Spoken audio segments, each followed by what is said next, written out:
And we're off. Yay. Beneath the ink. The perfect person to sit on the couch. Nah, for real though, because that's what like we was talking about yesterday. I was like, their personality, your openness and all of that is just perfect. You know what I mean? What did we get to talking about? What did we start talking about? I think it was we were talking about the feet, and then okay. Feet fucking. Yeah, that's what it was the witch. It was the witch. You were talking about dating a witch. Yeah, or just not, or the lack of dating a witch. Yeah, we can start with that. Yeah. So obviously you kind of into that, right? Definitely into witchcraft for sure. Into the witchcraft. And my thing that I brought up basically was somebody, I've been around women that have been into it, right? Yeah. And my whole thing was, and I fuck with it, ain't nothing wrong with it or anything like that. But remember, my argument was being involved and like sexually involved and all that type of stuff. It's like you're just opening the door for like, not that I'm going in knowing like I'm gonna piss this person off or I'm gonna disappoint them or whatever, but just in the case that does happen, already knowing that they, there may be a potential to be like, oh yeah, you're gonna play me or you're gonna like whatever. I'm gonna go ahead and do, because I ain't gonna lie, I believe in that shit, and I think that's probably what's a big part of it too. Like if somebody don't believe, they're like, whatever, I'll go out with a witch, just do your little witch stuff. They'll just downplay. They don't believe it. Yeah, but I ain't gonna lie, like, nothing's gonna happen. Exactly. So that was kind of my thing. I don't know. It's because I know the argument yesterday we had. I was like, I mean, it can. I thought about it more last night. By the way, I was in my notebook going, "What the fuck was Alex talking about us witches?" And I thought about it because you know what? It's not just a curse, right? Witches are going to do curses, okay? And it does. There are witches that do that. I come from just a family of you're not going to curse anyone, but you don't want to fuck with us because what surrounds us is what's going to bring you that karma. And I thought about that last night. I'm like, I should have said that to him yesterday. That's very eloquent way to say it. we are classy witches. And it's just something like, and I don't know if it's a look, like a lot of people have said that like I give this look, and the minute they see that look, like if I pissed off like a man and he sees that look, he knows something's going to happen. And it's not that I'm putting a curse on him at all. It's that I'm just looking, and whatever's around me, my spirits that are around me, they're the ones going, oh, no, you're messing with the wrong person. It's one of those situations. But there are women out there that are going to fucking curse you. That go out of their way. Yeah. That makes sense, though. I feel like even to just like take the word witch out of it, like anybody that's deep into anything. Yes. You know what I'm saying? If you're like a very energetic, like very into energy, very faith driven, I feel like you are all your thoughts or ambitions or your fears or everything is amplified. So if you piss or you cross somebody like that, they do have stuff helping them and working them, and they're very good at manifesting and shit. Yeah. So I think that's kind of what we're talking about. Yeah. People can manifest stuff. I mean, everyone talks about all the time how like, wow, you manifest all the time. And because it's real, like you put that out there in the universe, and I try to always put good energy into the universe and stuff. And just, there's a lot of people that put negative and want something bad to happen. Instead of just blocking that negativity, like doing like a freezer spell. My friend Cassie, like she would always, whenever there was something negative happening, she goes, go do your freezer spell now. Like she would always, and I'm telling you, my freezer, like don't look at the back of my freezer, because you'd be like, what are these? Are they humans? Like what are they? Freezer, like the refrigerator freezer. Yeah. I thought you was like, oh no, it freezes everything that's happening or something like that. You're in the movies right now. No, I have little jars in there, and there's actually a crazy story. Like one of them worked really well with an ex. His baby mama was just continuously attacking me verbally on social media. If she saw me in person, she was just very hateful. Because she didn't know what was happening. She didn't know the backstory. And she crossed me one too many times, brought up dead family members. And it came to the point. Cross that line. No, right? Especially when you're coming from a spiritual family.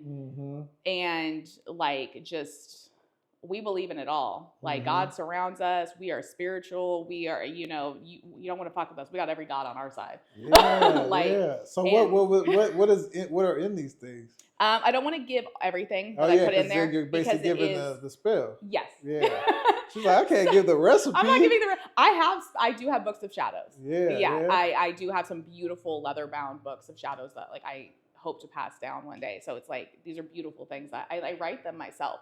So you do have like a basic freezer spell where you are putting like the intentions of, you want that person to stay away from you. You're putting that energy into it, and then you're basically freezing it. And there are little things that go in there, some rusty things, some things from your vagina, maybe if you're bleeding. Add a little spice. Give a little kick to it. Yeah. You know? So there are some things in there that you're binding it, right? And then you're actually physically putting it in the fucking freezer. Wow. You know what I mean? And so what happens if you take like the refrigerator breaks or you have to move or something? I've never had the issue. I usually get rid of mine. I haven't had where I had to move. But once that defrosts, the spell's broken. So yeah, you are going to deal with that. You know what I mean? And I try to get rid of mine. Now I do have one still in there, actually. Like all of mine, I've taken a couple out a couple weeks ago. I took some out. And I get away from that. I don't want to be bind to that anymore. It's been handled. And then you wait and see. Like, did the point get taken? Like, did they understand? I do have one still in there, and that one is because I just don't want anything to do with that individual. I don't want them coming back. I actually have another one that I'm probably going to be working on soon. An individual I've done like productions in theater with, because I just feel their negative energy constantly around. Yeah. So is it like a protection thing, or I'm sure some people? I mean, I know for a fact, like, because I was in was it like a botanica or whatever before? Yeah. And man, them little ladies go in there, and even bro told me, he was like, yeah, man, sometimes they, such and such happen. I want his dick to stop working and this and that, and he's like, man, I don't like to do it, but he's like, I'll do it for him sometimes. And I was just like, man, like. But we were talking a little bit about it, like when you're trying to do that on certain people, that shit comes back around, right? Back threefold, yeah. It also becomes a generational curse. And you don't want a generational curse, because I'm telling you, that's gonna just the bloodline. I'm telling you. I feel like everybody done tried to do a spell then, because I feel like everybody got some generational. Well, right? You know what I'm saying? Yeah. Well, I mean, probably because if you think back into the pagan days before Christianity, like, paganism was it. The females were the gods, right? Like, it was very female driven and everything. And then when Christianity came to Europe and it opened up, because they believe in all gods. You know what I mean? Like, all religions. And that's kind of like how I grew up. Is my dad always told me, like, there's gods, there's multiple. Everyone believes in something. And it's just kind of how I always lived and stuff. And so when you have these generational curses and all that stuff, I hella believe in that, because like you hear stories about like like a family of like sons, and like every Christmas, like my brother died on this day, the following year my cousin died on that. That shit is like too like synchronous, like, that's you know what I mean? Stuff where much. You go, something happened. Somebody tried to throw some shade on somebody. Up. Exactly. For real, I believe it. So how do you get some of that off? That's rough.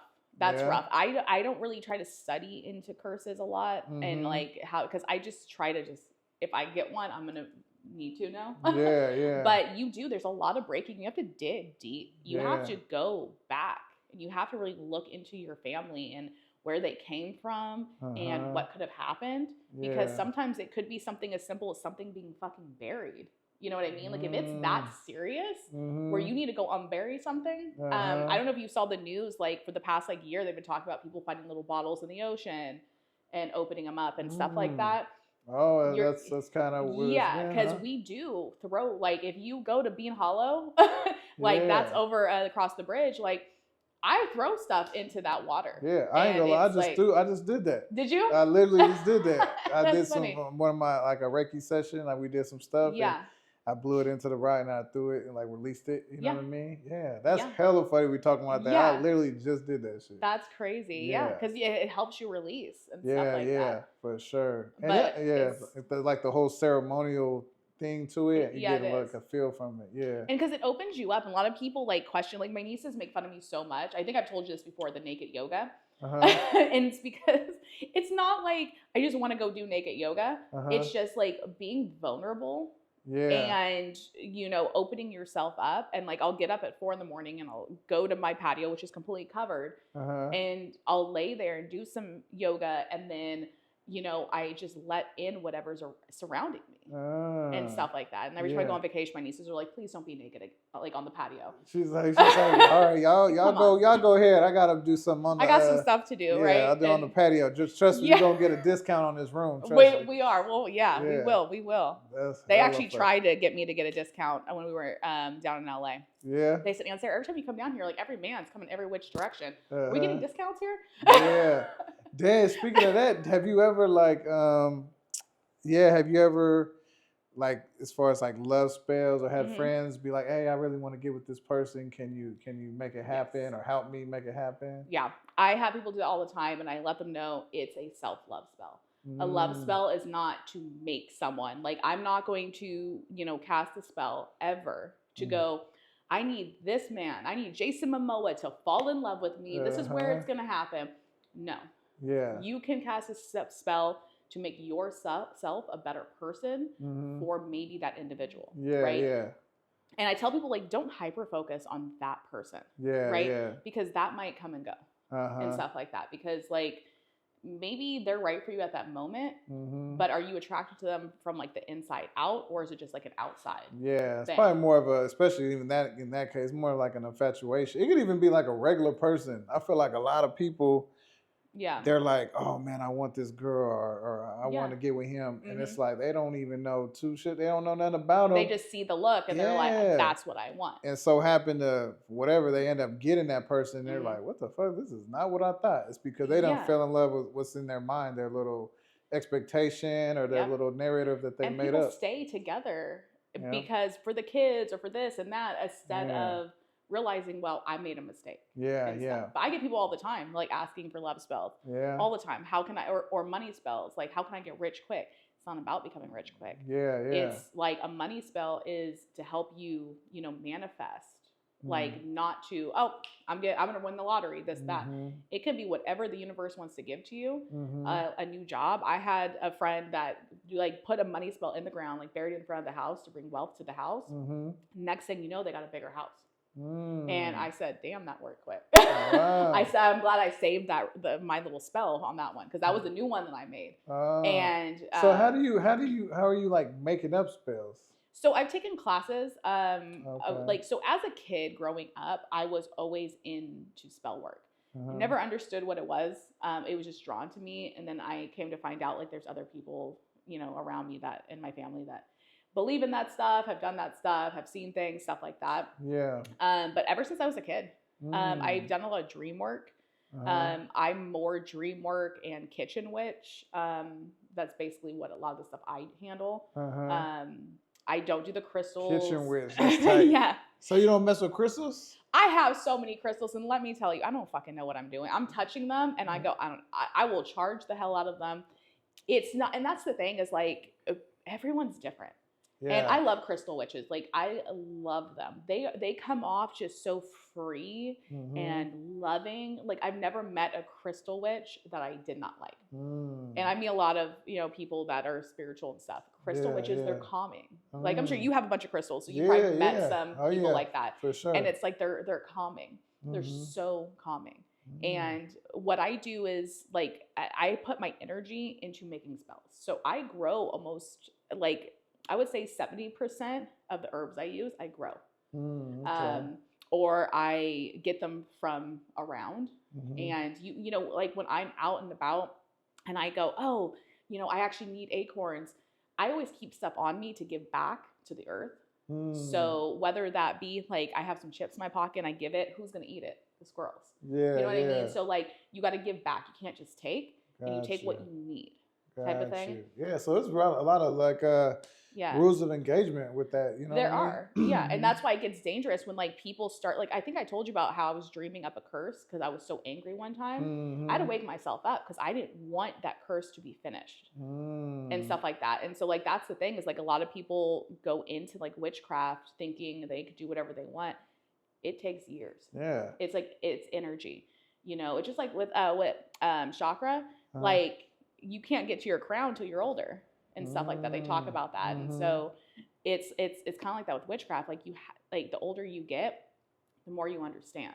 And it takes a lot of the spells not to work for you to know and learn and study what each like herb and crystal and like what sand and what rust does. And it was always interesting because it just came to me. Like I would know, like I would be like, ooh, rust. Rust seems angry. Rust seems like something you would do in like a spell work to bind someone away from you, right? And then I learned it was. So it just I always knew it. Intuitive, yeah, very intuitive. And so it came very easy for me. Just the same with like dreams, being able to read people's dreams. And I've helped a lot of people. And it's crazy. Like my brother, like, you know, even with like stuff he's going through, he approached me like, I had this dream. My sister-in-law will text me. I had like it like everyone does it. I'll wake up. So you know how to read it, you know, like I read into dreams, yeah. Hey, so check, man, I got a couple. I had one the other day. We actually did a podcast on dreams. This shit was hella funny. Oh, really? That one particular one, it was funny because, well, my boy, he was talking about like he had like demons coming to him in dreams and shit. And mine was, I was very violent in my dreams, and I'm like super passive. You feel me? So like my interpretation of it was, I'm more passive in person, I'm more laid back. I try not to let shit bother me, but like maybe sometimes it does. And then like in my dreams, I just let it all out. You know what I mean? It was very much in my those particular dreams we was talking about. Is that that's how you felt when you woke up? That's how I tried. That's how I interpreted it. I had to make sense of it because I was like, I'm like killing folks and shit. But it wasn't like I was just killing them it was like people. Did you see red? Can you recall a color? I don't remember any. I'm over here trying to read it already. I know, right? This was more so like one, I was in jail, and cats were like, it was like they all revolved around people ganging up on me. It was very interesting. So you just said jail, and I'm gonna tell you right now. So jail means that you feel like you're being just like pushed inward. Like there's people surrounding you, like you're an animal. And you're being fenced in, you're being caged in. Yeah, and that could have something to do with right there. Does it? Okay. I always ask color, and it's so funny because I'm like, what color? I just remember like my brother texted me. I said, what color was in your dream? He's like, I don't fucking know. Yeah. Like, this was like orange. I mean, because we were like, it looked like we were in like county or something, and it was just people fucking with me, and then I would like I got on them, and then I was literally like choking the dude to death. And like showing everybody, like, look, I'm killing this dude right now. So you're trying to go alpha. You're not feeling like you're alpha. It sounds to me this might also be a relationship situation too. Yeah. And also let me tell you about it because these were a little older. This whole thing just went a different direction. No, I love it. I like that shit though. And then there was another one too but these were a little year, like a few years ago. But it was another one where like these guys were fucking with me, and then like, damn, it's been a minute, so I don't remember if I like stabbed them. Like it's like they would do something to me or and I would get safe, but then I would come back and get them. And I like chopped them up, put them in bags, and threw them in a creek and everything. It was so real. Like even when I threw them, you could feel it. Yeah, it was real. And then I almost wake up like, bro, what the fuck? Like I'm like, but yeah, it was very weird. It was always like a redemption. Like you guys did something to me, you harmed me, and I'm not only gonna get back at you, but I'm gonna I'm gonna like take you out. Like, to me, it sounds like alpha mentality. Yeah. But you're not feeling like the alpha on the outside real world. Life. So there, and that's why I say relationship wise is just because a lot of men, a lot of their dreams are gonna be based on family and relationships. It's sometimes rare. Like it's rare for me to read a guy's dream and it be about, oh, my friends don't care about me, or that guy pissed me off. It's usually not always that. It usually ends up being in a relationship. I want to be alpha. These guys might be more alpha than me. Let me take those motherfuckers out, type of thing. I'm trying to think when I had them. It's been so long. I don't even remember what I was. I'm gonna start. Yeah, just whenever you have a dream, text me in detail, and if there's colors, tell me the colors. So I have books of people's dreams. I'm not gonna read people's dreams. Yeah. But if I could ever, I should make a podcast just read everybody's dreams. Yeah, actually, you really could. Some people's you shit. Fucking could, because I feel there is a reason why we see people. We don't, the scientific. We don't really know too much. They don't know, haven't explained it, but it's got to be something speaking to you, especially when you got people that I dreamt. I seen so and so in heaven, and then you wake up and the person ended up dying that day. Like, there's too many coincidences. You know what I mean? Yeah. Well, some dreams are just dreams, and that's what I tell people. Yeah, there are dreams where it's just you're fucking tired, you're asleep. It's a dream, right? And I've had people, like Heather, for instance, she had a friend reach out to me and needed this dream reading. I was on vacation and I did it because I was like, all right, fine. And I go, oh, no. I said, there's nothing in this dream, because she was like, I think the dream's telling me that I'm a fairy or something. And I was like, no, I'm not seeing that. I think you're just really tired. Yeah. See, I don't have shit like that. Like crazy dreams. Mine are like real shit that really can happen. Dreams. Like, some people were like, oh, I was a whatever. I turned into a tiger and the crazy shit. Like, I don't have that. It's legit real people. Sometimes it's like, it'd be like some person like I actually don't really even know that well, but I might have met him or met her or whatever. Yeah. So I just had one. I don't remember. Like, it's hard for me to remember them, but I do remember like I was like pulling hella hair out of my mouth.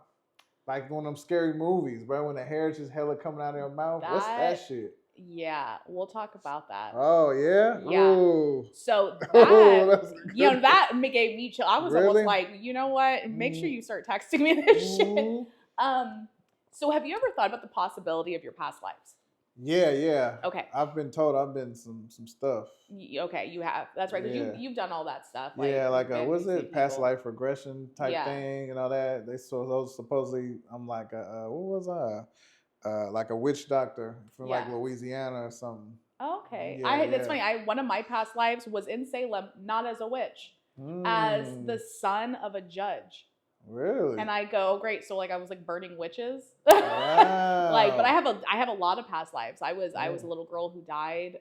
It's crazy. There's a lot of past lives that come through. Yeah, they say that. What is it? Like, say you got burnt or something, so then you're hella skittish around fire or something. Yeah. Like one, they said I was like pretty much like a geisha, like an Asian, like basically Yeah. And that they used to torture me by hitting my feet.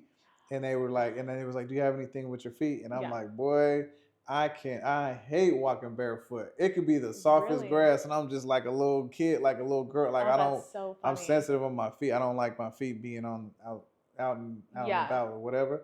And they were like, yeah, that's probably why, because you was getting your feet beat in the past life or whatever. That's crazy. One said I was a king of some, I forget what they called it, some civilization or whatever, but I was kind of an ass, like a tyrant. Like I just was abusive and killed people. Your dreams. Very yeah. And you might be having past life dreams of putting them into what you are now. Because do you see yourself in your dream, or do you just see what's in front of you?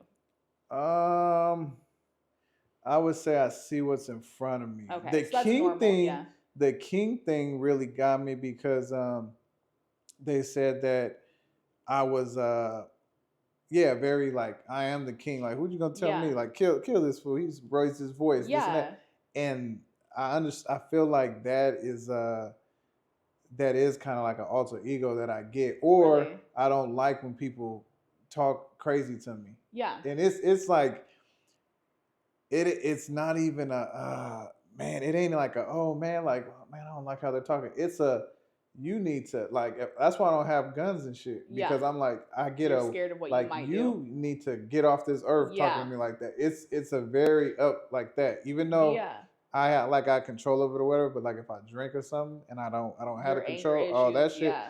It's almost like I wouldn't even say I'm an angry. I don't. You feel like you come out of your body sometimes.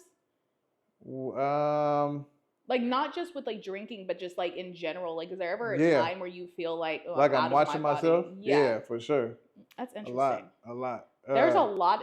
You should really, really see more psychics and everything, and see what they like tell you. I gotta get the right ones. I can't have them taking my lightning. Yeah, right. You gotta be very careful. There's actually a really good one, and like it's kind of like Walnut Creek, Martinez. I think it's called like Psychic Medium LLC. It's like a newer place. I went there once, but she was amazing, and I was like, wow, like I was pretty impressed. Yeah, I've had some pretty intense readings and stuff like that, and they tell me a lot of stuff. And it's hard because sometimes like you get like bad ones. Yeah. Like in Salem, every time I go to Salem, like there's this lady, and all she told me one time, because I was excited, I was like, oh, you know what? I've never done this in Salem. I go to Salem all the time. Let me see a psychic. Yeah. And she was eating her French fries. Yeah. And she goes, oh, the heavens are telling me you need to dye your hair. I go, get the fuck out of here. Yeah, like, So you do guys, sometimes it's a tourist trap for sure. Yeah, it is. It's they're very interesting though, but I would say I get some wild ones, like because I went to one. My mom likes to go. She loves them. I feel like nowadays she down there goes like once a month to some different one, and we went to them holistic the fairs, like the medium fairs and stuff.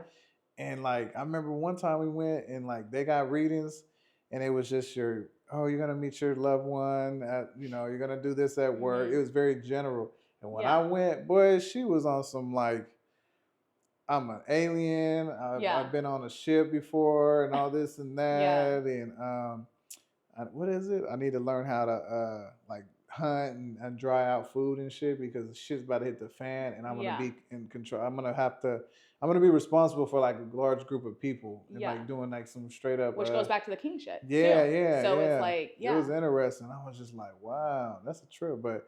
Yeah, it's a trip. Yeah, I want to talk about. I guess we got to talk. Is that serious about the hair coming out my mouth? Hair, so it can go totally different ways. I actually want to look more into that for you too, because so I know when you look at nightmares. Okay, so when you look at a nightmare and there's hair, it's aggressive, it's anger, it's pain, death, stuff like that. Yeah. But when you had that dream, you didn't wake up and someone was dead the next day, right? That you recall? No, I don't think so. No, nothing else. I want to dig more into that. We might have to do another one of these where it's just about the hair coming out of your damn mouth. Yeah. Because oh my God, there's so much crazy stuff. I had somebody, they ripped their own like hair out in their dream and then watched themselves in the mirror and then saw like a hand just come over. And when they woke up by their hair being pulled. Wow. And so it can be demonic too. I don't know if you remember Brisbo from high school. He was the mechanic dude, really good friend of mine. We're like best friends. I have to see him. He's, oh my God. So him and his wife were dealing with like a demonic thing. And I don't really, I don't do exorcisms. You know what I mean? Yeah. That's some other shit. Yeah. But when you have a best friend who is literally going, Sarah, something's wrong. Yeah. I'm like, let me see what I can do. I got protection spells. I got some hardcore protection spells that I actually have like black salt made from witches from the East Coast. Like, I incorporate their energies into it. Yeah. And I did this whole thing for him. It was a whole night thing. I made him these teas and everything, and it helped. It got rid of the demon. And I was like, shut up. Yeah. Like, thank you God. You could piss them off, right? Can make it worse, right? And that's why I protected myself too. And I was out for that whole weekend. I was so tired. And it was like, it was probably like the army around me is fighting whatever was fighting him. Yeah. And when he told me that it helped him and his wife, Heather, like, I was like, thank God, because they were going through so much to begin with already anyway, that it was like, I can't believe they're dealing with more. Like, and more, because they just have the shit was just thrown at them. And then to have like this demonic figure, like where he felt like he couldn't breathe, and she's like scared in the house. Like, I never saw him coming to me until that moment. It's like, and so I start studying more about demonic things. So it's all like, if I'm powerful enough to help him, how much more powerful can I get? And not in a sense like, oh, I'm going to be the fucking best. I can, help anyone. Because, it takes energy out of you. Yeah. And that's why, that's why I tell people, like, people say, well, why don't you have your Etsy shop anymore? I said, it was too much. Like, it was just too fucking much. Like, I'm tired. Yeah. Because you can't, like, I got people asking me, oh, I need this. And I'm like, I make them, I put my energy into it. Yeah. I have to focus. I have to be in a good, positive, happy place. I'm not going to put anger because it's going to go with that. Like anything I make is gonna go with it. Yeah. And so it takes a lot. Like that, I was told even like the mediums, if you ever notice, a lot of them are like kind of like overweight. Yeah. And they carry their energy right there. And I was like, damn, you know what? I don't think I've ever got read by a skinny psychic. You know what I mean? It's the stress. Yeah. Because stress swells up your stomach, and also then like when you eat, like it goes to your stomach. Yeah, that's the energy. Yeah, wow. Yeah, because it's a lot. They're taking in so much. Like I can't believe like the psychic ability. Like I don't feel like I'm psychic, but I know there are things that I know, and that's why like not only do I have my book of shadows, I also have my dream books of everybody's dreams and writing down what it means. But I also have a book of things that come up and I go, why do I need to know that? And I write it down. And like people who have passed away. And then I've told you how like in high school, best friend's dad passed away. I knew before she called me because he told me that he's okay in my dream. She called, I said, I know. And it's wild. And I lost somebody in high school and no one told me that person died. And the day I found out, I went to bed and he came into my room and he held me and he was like, hey, I'm sorry no one told you. I know we were like practically family. And it was just crazy to me that happened. And I was like, I'm seeing him holding me and I'm just like, what is going on? And then you're like paralyzed and stuff. So like I write down all that so stuff. How did it feel like that? Because I've had a moment, not a visual somebody visually, but like what happened? So basically I talked to somebody at the Botanica, right? And he was doing a little reading and stuff, and he basically mentioned I was like half in it, half nah. He was saying some stuff where I was like, oh nah, do you know anybody named this with this? I'm like, nah, not really. And he was like, okay. He was like, I forget how the wording he said, but basically, long story short, he was like, you're not 100% believing.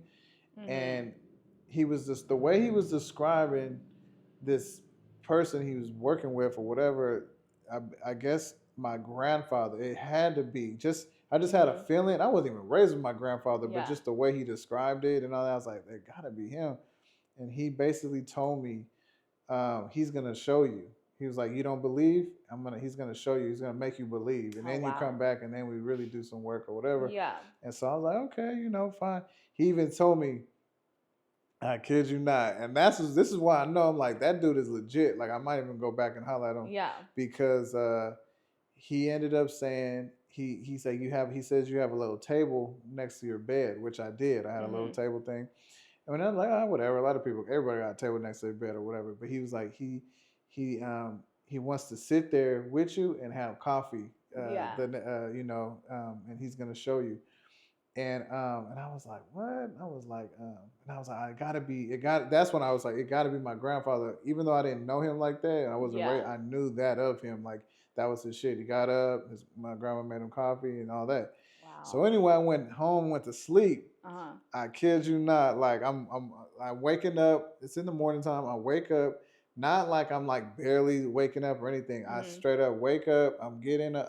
Open my eyes, and I just felt like almost like you said, like a paralyzing feeling. And I seen the like bright ass red like orb lights. You know what I mean? Wow. Real bright, right? And I immediately, because I've heard and listened to stuff, and I immediately was like, oh shit, here it goes. And then I was like, boy, and it was just like it's a very like paralyzing but yet peaceful. It's like you can't do shit, but you're not scared either. You're just like, oh fuck, like you can't even breathe almost. Yeah. And then I kid you not, and he was a big heavy set guy with like big fat. We all got like fat hands. Yeah. I swear I'm like this, and I just felt like a grown ass man grab my fucking hand, and I was like, oh shit. I'm at this point, and this is all happening in a matter of like seconds, right? At this point, I'm damn near like crying. I'm starting crying and shit because I'm like, boy, I'm gonna do better. I'm gonna do better.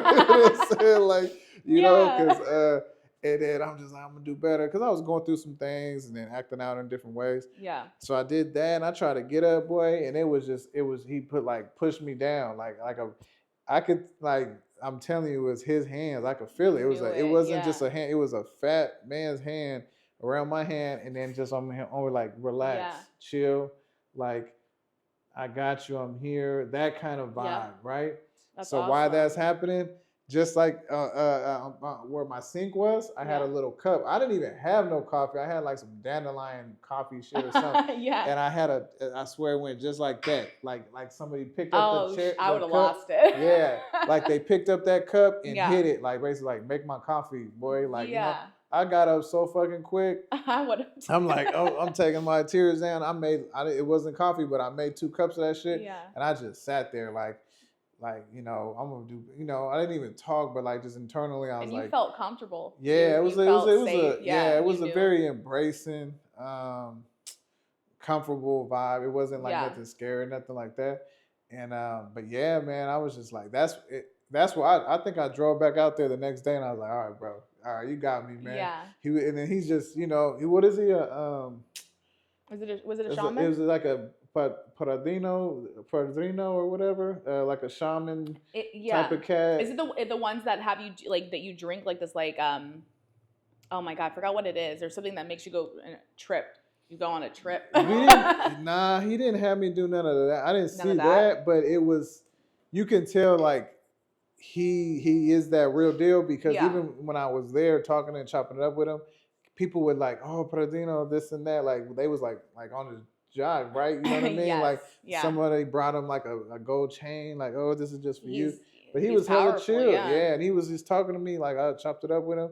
When I went and told him what happened, he was like, oh, hey, that's not me. I know, hey, I only listen to this, and that's, you know. That's awesome. He's very blessed to be able to have that, be able to, Yeah, it was a trip, bro. That shook me, though. I was just like, boy, this is real. And that takes a lot of energy out of them, too. And, like, I can't imagine what they go through when that stuff, because, like I said, like, it's only happened to me a few times where someone's came to me and said, hey, I'm okay, you know, stuff like that.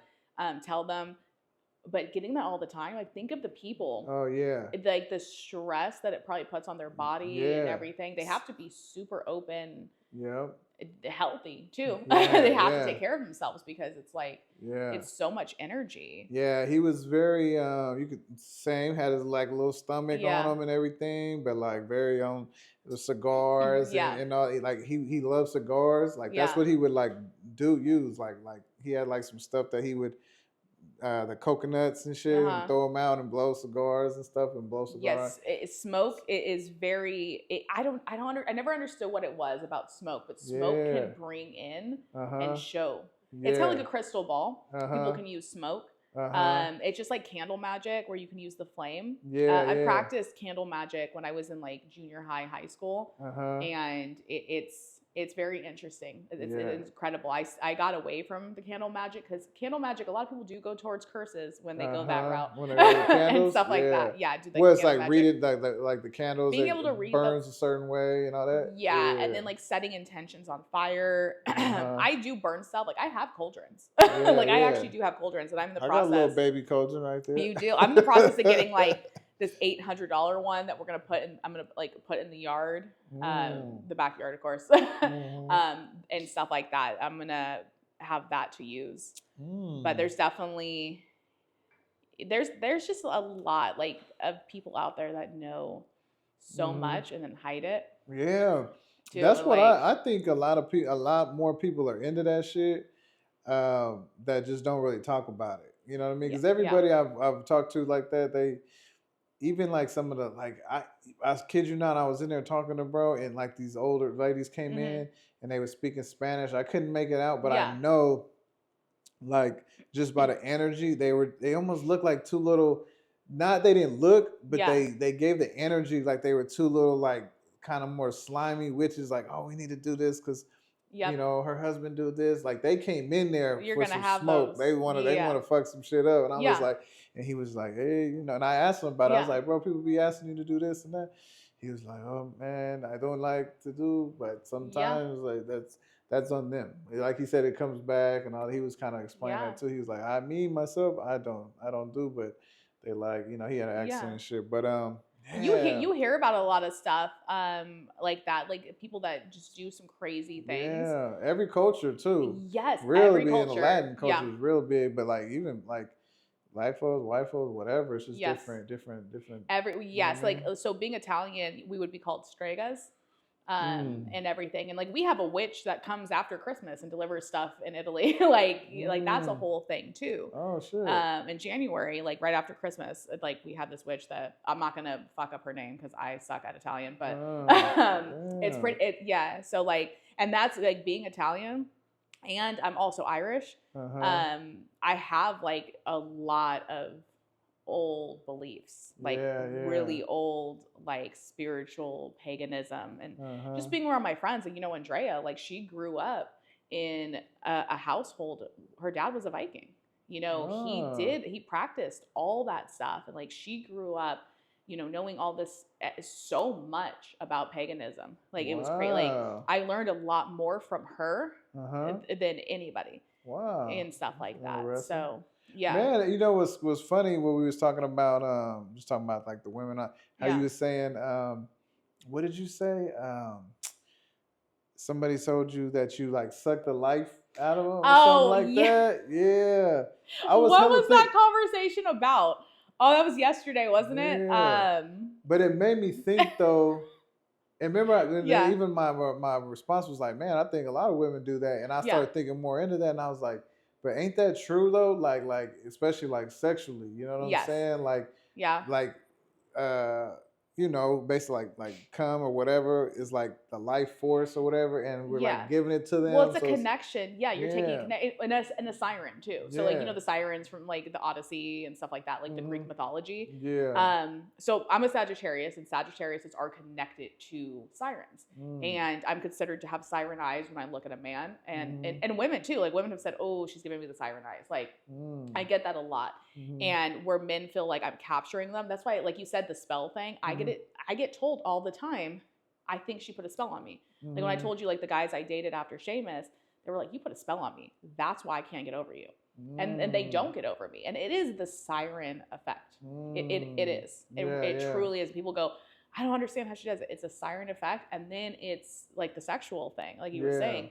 There's a connection. There is. You know what I mean? Unprotected, like a huge connection in sex. Like condom sex and unprotected, that's two different things. Yeah. When you like actually like come inside a woman, like there's some shit going on there, bro. Like, cause then and that's back to our original thing. That's why I was like, I don't know if I would like want to get like crazy involved with a witch, cause like you receiving and switching things, exchanging things, and it's like. That's a lot. And you can take her bad energy. That's the other thing is like the energy. You guys are going to exchange energy 100% because you're exchanging energy in sex. Yeah. So especially when you guys are open and vulnerable, that is a huge thing. And it gets worse if it's like you're an open person. Like you're super open into spiritual stuff. And then you date a witch. Yeah. And now there's two open. There's a portal fucking open now, right? And now you guys are being intimate and doing this stuff and trusting each other. I mean, that does. Like, I can see why you would be scared. Like, the more I thought about it yesterday, I'm like, fuck. Like, I feel like an asshole, but I'm like, there's something wrong with witches. Like, whatever. Like, not everyone's going to do a curse, but it's not just the curse. It's the energy. Because you don't know what's surrounding her. And you're going, and you're protected. You have a guard up no matter what anyway. You've always had just like this guard. Like, you can see it. Everyone can probably see that you just have a wall. You're like, no.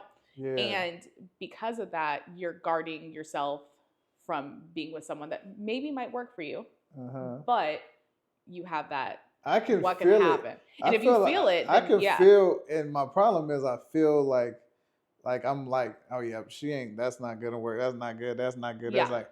But and people think, oh man, you got whatever. You came up with these standards or this and that, or you got it's too okay many to have standards though. But it's to me, I'm like, it ain't. It's like. Energetically, I can see shit happening. So it makes sense when you was like, you got a wall up, and the tricky part with that is, and I tell everybody, it's like, man, I feel like that is my power. But then, boy, if you give me some drinks or whatever, that power go out the window, and I'm not able. Yeah, and I'm not able to filter. You know what I mean? Yeah. Because then I cross lines with people. And then you sober up, and you're like, ooh, I had my guard down. Fuck up? That wasn't. Yeah, you probably wouldn't have got in over the wall without that happening. You know what I mean? Yeah. And I've really like learned that about myself for sure. Yeah. Yeah. Well, I used to have a guard. I always had a wall, but it's also my energy too, because I'm gonna take in, especially sexually, like you're not only taking in that person, like you're taking in their energy and their pain. Yeah. You're being empathetic to what's going on. Like, yeah, I just there's thought a about lot. that. Yeah, I was thinking about that because it's like when you having sex with somebody, I don't know if it's just me or age or whatever, but when I have sex with a woman, I'm depleted. Like, I don't walk away from that like, oh man, I'm energetic. I feel like I was gave something away. Yeah. That's how I feel. Like I feel super depleted and everything. Yeah. It's weird. But I've heard from women, especially if you're like with the, I guess maybe with the connections, right? A woman will walk away from that situation feeling more like energetic or more fulfilled, where a lot of you're not feeling that way. So it's a connection issue. So you're with women that are taking and just taking the energy. There's no energy given back to you. So there's something lacking when it comes to, and like I tell people that all the time, because a lot of people, I said that yesterday, how people think I'm some kind of fucking prude. It's just I'm a slutty person in the bedroom. I'm just not a slutty person. You know what I mean? Yeah. Is what I was saying. And I was like, like, because the energy thing. Because I don't want to take away someone's energy for no reason, right? People are going to have one night stands and stuff like that, right? It's going to happen. You're going to be with someone for maybe a couple months. That's it. That type of stuff happens, right? I kind of miss my one night stands. Straight up, but yeah. You miss your one. Yeah. You're getting older. You can't have those no more. I know, man. I haven't, and I've been battling with that because it's like, I think I was talking about it with somebody, like, from doing that and then you don't do it, it's like I know this is the best way and intention and this and that, but you had them days where you're like, this is not fun, bro. This is not. I think I had one night stand, and it technically wasn't a one night stand. I dated him for like 2 months, but only slept with him once. Yeah. But it's because like the energy thing. I was like, oh, this is not fun. Now how do I break this older guy's heart, because he was older. He was 45, and I was like, me and Seamus were already broken up. I dated those other 2 guys for a little bit. That took my energy completely, because I was just like, what did I do wrong? I'm always doing something wrong. But that's because they wanted love and I just wanted companionship. So that kind of was rough probably. And then I, decided to date like a 45-year-old guy. No, let me try an older guy. And I was like, yeah, this ain't for me. Right. Yeah. And I was like, this is not what I wanted. And like I felt bad. But it was kind of that one night stand. But I never done the one night stand thing. All my friends did. Yeah. And I watched it and I said, yeah, that's not for me. Yeah. Because I watched them calling the guy, hey, and he's like, who's this? And I'm like, oh, embarrassing. Yeah. I kid you not. Women, especially today's world, women are very much like, we can do this thing too. Yeah. I don't buy it. I feel like it's I think after a while, I think they misconstrue like, oh, I can do this too with, I've done this so much that I'm just like numb to it. Yes. You're not enjoying it. You're just beat down. You're numb. You're depleted.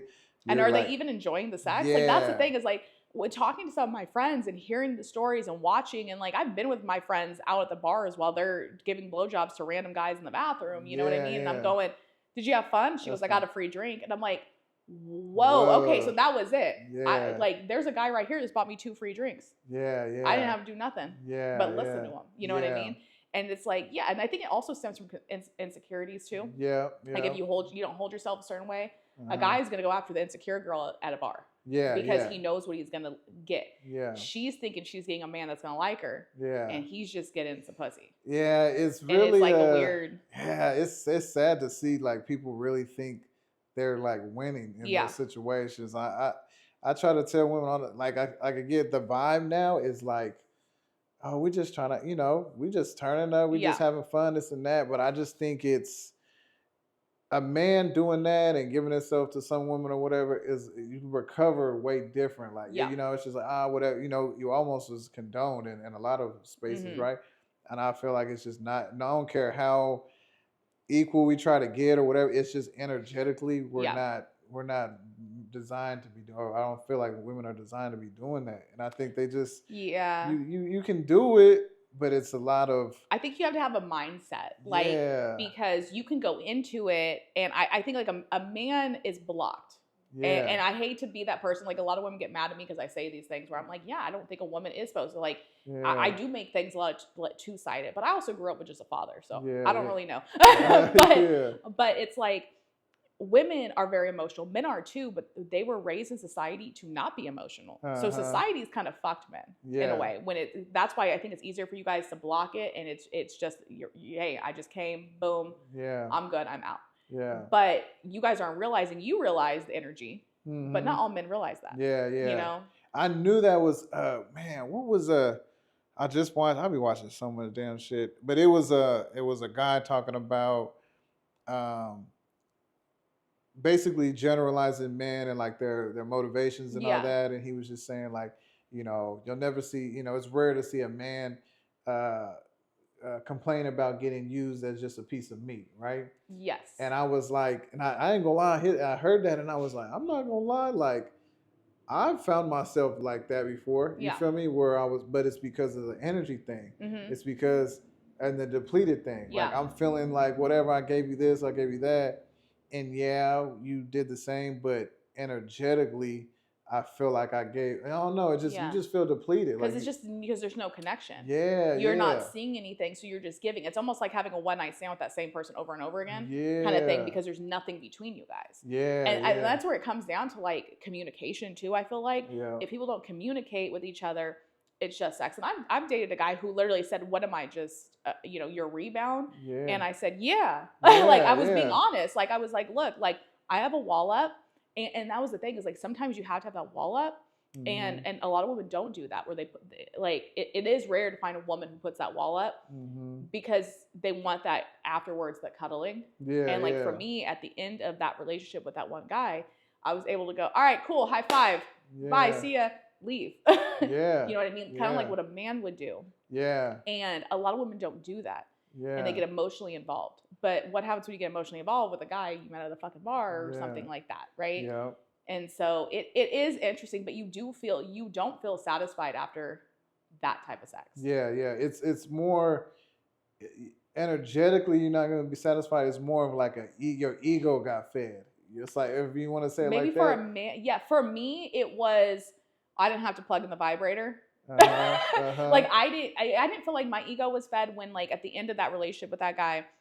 For sure. For you, my ego would be fair, for me, and I'm sure for a lot of women, it is, for them, like, they're feeling more secure. For me personally, when I ended one of those relationships, and and stuff, and it turned out he was cheating on the girl that he got with. I told you about that. I'm not gonna name names or anything. Who knows if they watch, but that girl that he got with, he was still coming over and sleeping with me and cheating on her after he cheated on me with her, type of thing, And so I wasn't happy after I got off, and it wasn't like that feeling, oh God, that was great. You know what I mean? It was more of a, oh fuck. I did think in my head, that poor girl is being cheated on now. And then I went, fuck that, karma. And it was not a security thing. It was almost like I was being a bitch, like, fuck you. I still There's a sense of, like, womanhood kick in, like we're all women at the end of the, like, you know what I mean? Like, it's supposed to be team woman. So it did months later when I found out she was pregnant. And when I found out she was pregnant, and then she found out months after that we were still sleeping together, part of me was like, I wanted to just go up to her and be like, look, him and me were together after my big breakup, and him and me were together for a year. I did not, and then he cheated on me with you, got with you, and I'm like, part of me just wanted to be like a big fuck you. If I knew you were pregnant, and I knew that, and then plus, like, he was lying too. Like, at the end of the day, he was saying, oh, we're not really together, we're together, and I was just like, whatever. And I felt bad, and I still feel bad, because I do hear that she says things and stuff, and she's young, she's 21. And I'm fucking 37. So it's like, now she has not only this bad taste in men, like, for what he's done to her, but now she has this bad taste in older women. She's never going to trust an older woman. I guarantee I fucked her completely with that. Right? And so I do think about that. Our actions definitely have, like, long standing You know Yeah. what I mean? And that, I'll be Yeah. honest with you, that's kind of the one thing that kind of got me out of like one night standing, because as much as it's like, as much as a woman could be like, oh, you know, it is what it is. We was at the bar, this and that. Yeah. There's still something in there that's like, it just ain't sitting right. You know what I mean? Even when you communicate shit, if a woman, to me, if a woman in her mind got her mind made up of like something she's won, so she's already created that narrative, like I think this can work, this and this and that. Yeah. There's no, you're affecting them by like either not giving them that or just whatever you're doing. And that's what I even told my son that, like, because he's, you know, they're at that age where he's like 14, him and his friends, and like they're into that. Oh man, who? Let me talk to her. Like seeing how many girls you could talk to and all this shit. And I told him, I was like, bro, to be honest with you, I get where that comes from. It's like super validating, super ego driven, all that type of stuff. Better, but you're like, really, bro, you're really affecting these women, man. And that's the dangerous part, especially right now, like emotionally, how a lot of these girls or kids in general, they're very fragile. You see a lot of like, you know, if you don't call me back, I'm gonna kill myself, like that crazy shit. Like it is sad. A lot, and it's sad. That's based off of just some actions, bro. Especially like you know, you having sex with these girls and playing them, telling them I love you and I also love you, and that's one thing I never did. You know what I mean? Man, I've always laughed at myself, like, you know, yeah, I cheated, but bro, you be cheating. You got a whole ass life over here. A side family. I never did that. You know, I guess I try to somehow make myself feel a little better about what I did, but at the end of the day, it's still not cool. But like, I never did that, because now you're playing with somebody's emotions, bro, and that shit is like, it makes them carry that grudge, or like you said, not like older women, not trust this, trust that. That shit sticks with them, and then you know, off a little thing you wanted to do, now these people are in fucking BetterHelp and this and that, therapy and all that shit. You know what I mean? It does. It really does fuck you up. And like, and that's things I think I thought about, like, because, and it made me also think, like, how many times, like, I've dated a lot of guys, right? And like, I was in that 13-year relationship, but prior to that, like, I was in other relationships. I was like, how many guys fucked me over and just didn't tell me because they were scared that I was a witch? That's something I thought about. And then I was like, but they kind of protected me at the same time from becoming that girl who's like, I want to kill myself, I hate life, like like that. Because like, I got lucky in high school. That dude I was dating all through high school, he broke up with me before cheating on me. He dated, he said, I'm breaking up with you because I'm gonna go date this girl.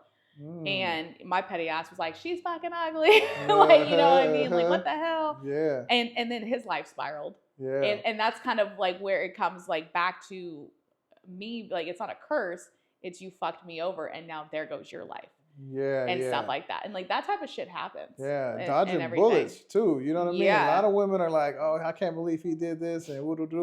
But like, look at where this man is now and what trail of women and baby mamas he done led. You could have just been wrapped up in that shit. You know what I mean? Yeah. You know what I'm saying? Well, it's like that one guy, like, that has the 2 baby mamas and everything. Like, I'm cool with his first baby mama. Like, her and me are cool. Like, we actually went to a witchcraft store with their daughter and stuff like that. Like, she got her first pendulum. So that was really cool. But, you know, him, like, what if I would have stayed with him? Yeah. You know what I mean? Because he wanted love. And I did not want love. I just wanted, like, companionship. I wanted someone there, right? Yeah. But what I feel like, I also feel like he kind of helped me, because I put my wall back up. And I spent a year literally alone. Like, I was not going out. I wasn't hanging out with friends all the time. I wasn't dating anybody. Like, I said, fuck this. You know what I mean? Take some time to learn myself, learn from him. I said, hold on. Yeah, that's when I did the Disneyland thing by myself. And that's why I do that every year. Like, and I do all these trips because I'm trying to, like, you know what? Let's go back to me, who I am, my inner peace. Yeah. And everything. Them trips, man, I'm telling you, boy, they change you. They do. When I was on the road going to that Chicago shit, I was like, what the fuck did I, like, why am I thinking like this? That shit really shifted. For me, what I got from it was like people are like, oh, it's good to be on your own. This, that, I've been by myself for fucking like 10 years now. You know what I mean? Like, not. You guys say that because, you know, oh, you want like a weekend or whatever. Nah, like a nice 10-year stretch, you know what I mean? Of being like, I guess you call it like emotionally unavailable, like that shit start to weigh on you. You know what I mean? Yeah, but you're also working on yourself, Yeah, right? yeah, for sure. Yeah, and it takes some time. People think it's overnight, and yeah, you're that proof shit it's is not overnight. man, and that shit is not fun either. I Yeah. always get cracked up when people like, oh, you know, I'm just doing me. I'm just working on myself. Like, Yeah. man, girl, you done been out every weekend out. This like, if you're out, you're doing that, and I think people misconstrue like I'm working on myself, and then sometimes they just get caught up in like girls' weekends, this and that.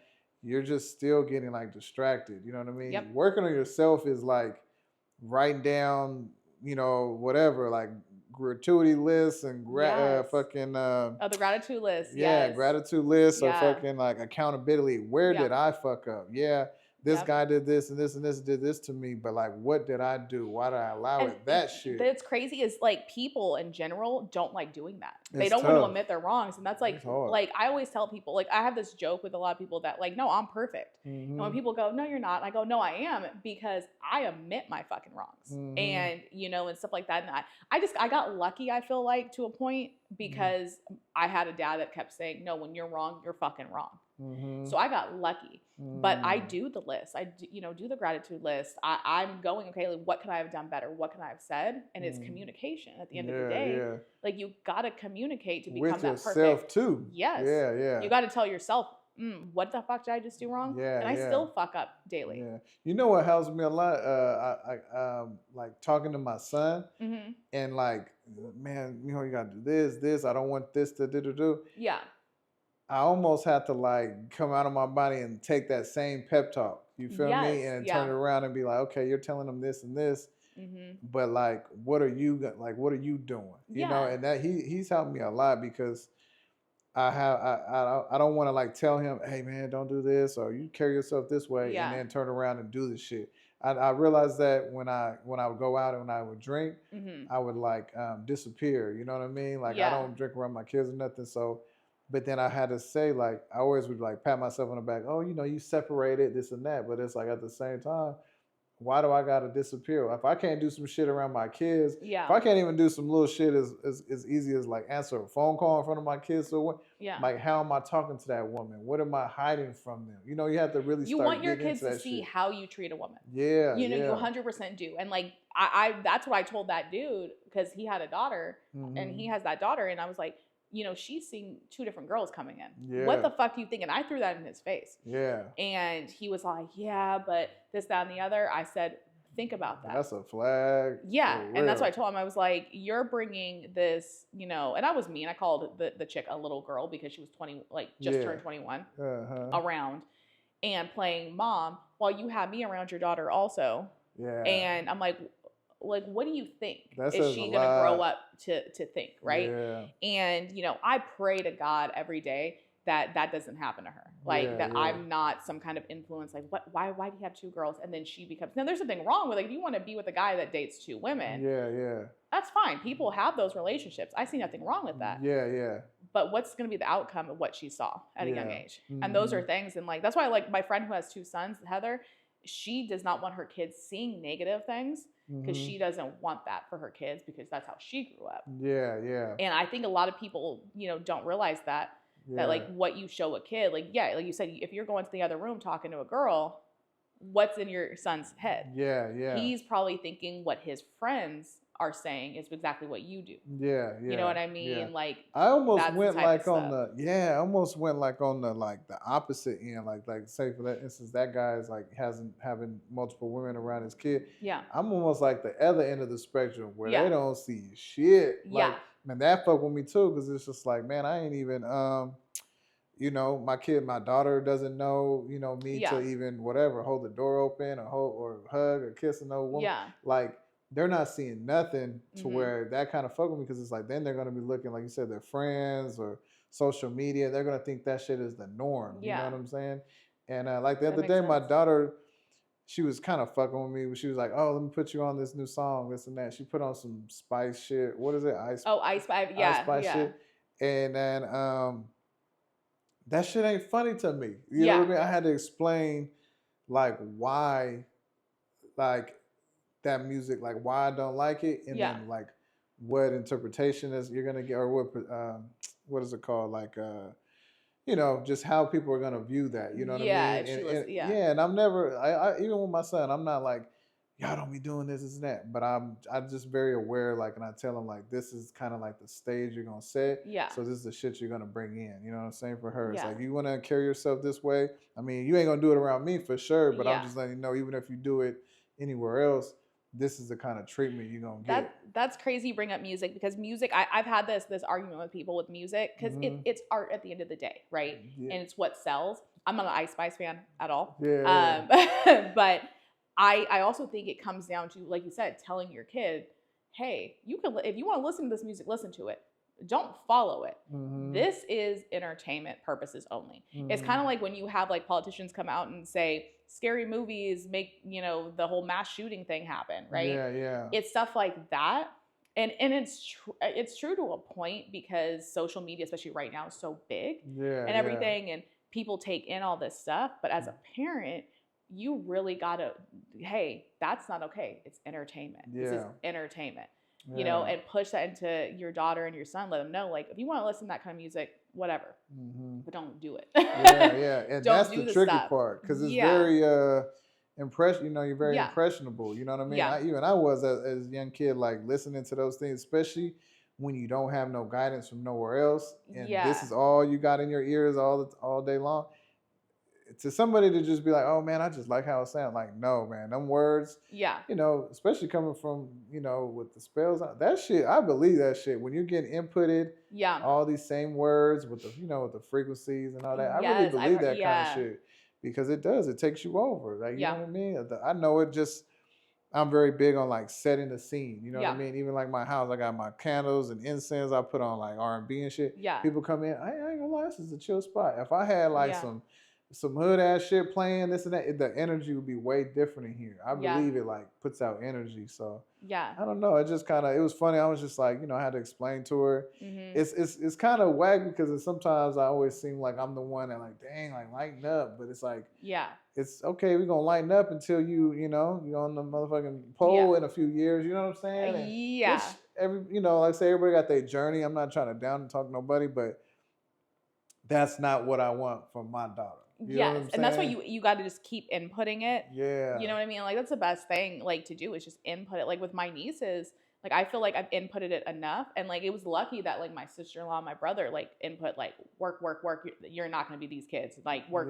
Like, so they're all three strong like individuals when it comes to working and stuff, and they do listen to all types of music and everything. Like they got the rock from me and, you know, their dad, and, you know, R&B, and then like just like old hip hop, you know, the new rap and everything. They have it all. But they don't follow it. You know what I mean? And I think that's where it comes down to it. Like, you got to make sure you're telling them. And then people do talk about, like, I listened to this band that Used, and they're called, they're emo, emo screamo. So they're kind of like, they do talk about dark things. Like, there's a song, and I actually have it tattooed on my back. I don't know if you did that one. No, you didn't do that one. I think I was like, did you do that one? I don't remember that one. Yeah, no, I'm like, you didn't do that one. You did the Embrace the Ending lyrics. And so those are lyrics from dark, like rock bands, and it's a depressing song. So the one on my back says, if we cut out the bad, well, then we have nothing left. And that song is literally about like doing drugs, suicide, and all that stuff, right? But the song hit differently for me. And that's when you talk about like the vibrations and lyrics. I feel like sometimes people take the lyrics just the way they are, and then some people take it differently. Like for me, I knew it was about drugs, right? I don't do meth, so I was like, the song, the meth wise, that doesn't mean anything to me. The whole suicide thing doesn't mean anything to me, because I'm not suicidal. But what hit home was, if we cut out the bad, then we have nothing left. I was like, damn, that hit. And I was in high school when that song came out, and I was just like, you know what? If we cut out every bad scenario that happened to me, who would I be? And that's facts too, though. Yeah, and so that's why I got that tattooed to my back. Like, I was like, wait a minute. I'm like, that's so true. And then like the Embrace the Ending that you did on my hip, like that song is about just like ending, like just a complete ending and complete death and losing someone. And for me, it was embrace the ending as in embrace the ending of something. So like, I feel like some people do interpret it differently. Yeah. And that's why I always told my nieces and stuff, and I tell people, they go, well, God, how do you listen to this dark shit and stuff like that? Yeah. Like I listen to a lot of like the East Brothers. They're like a local punk rock band. I love them, and they're talking about cocaine and shit like that, and their thing. And it doesn't make me want to go do cocaine. You know what I mean? Makes my nieces yell in bars, "Where's the blow?" and stuff. So like I go, "Oh my God, kids!" But you know, as long as you teach them. Yeah. And I don't get how old are they? Well, my son's 14 and my daughter's 10. Yeah. See, so this is the time, like, see, all my nieces are in their 20s. So they take it as a joke now. Like, right? Like, so they crack up and stuff like that. And we have our little inside jokes. And every time we go to an East Brothers show and they hear the song about cocaine, they just start yelling, "Where's the blow?" And they're not going to do it. Yeah. Right? And it's because we put it in them. Yeah. You really want to fuck up your life? Yeah. You work at a school, you know, you work in an office, you're a fucking manager, you know, for special needs. Like, you want to fuck that all up? It's just like a little, like, I don't know, just like a little escape or a little like cosplay real quick, and then you go back to a regular life. Yeah, and you just got to teach them that. Like, and I think that might help you instead of, you know, because I mean, your daughter's not going to get on the pole. I hope not. At 10 years old. You know what I mean? But maybe that's it though, because everybody's just like different. You know what I mean? Because like when I hear that shit, I'm like, well, shit, that's what we doing. Let's go. You know what I mean? I take it to heart, and I think. I feel like men do for some reason. Because Seamus was like that. Like with my used music, you know, he would get like the song On My Own, and he was just like, I don't want to listen to it. But then he loves Empty With You because that's a love song. And he loves that song, but he hates the band. But he goes, and he won't listen to music. And just kind of like what you said, like you can sit in his truck and he has no fucking music playing. And I'm like, are you okay? And it's because the lyrics, he hears them for what they are, like you said. Yeah. And that super literal. I think it might be a man thing because men are very literal. Like when we're whatever, even arguing or just having a discussion or whatever, like I think that's where a lot of men and women disconnect because like women are like more emotional. Like they'll say these words, but they really mean this. Where if a man says something, that's exactly what he means. You know what I mean? And it's so when he hears something, he's actually gonna act. He's taking it in. Yeah. Like instructions. You know what I mean? Yeah. Like he goes, I gotta kick the chair while she's biting a bottle. Yeah. And then she's gonna hang there. Like, what do you mean? Like that's literally the lyrics of the song. Really? Oh, shit. And so it's like, like that's probably, you know, what's going through his mind. Wow. And that's probably what's going through your mind. You're hearing this, you're hearing your daughter go, and you're going, she's gonna do what? Yeah. I think it was. It was just like that music. That's like even like late, like the older I got, I would listen to like certain music where it would be like, I don't know, maybe even like a Rick Ross or something. Like he's talking about these cars and all these big things.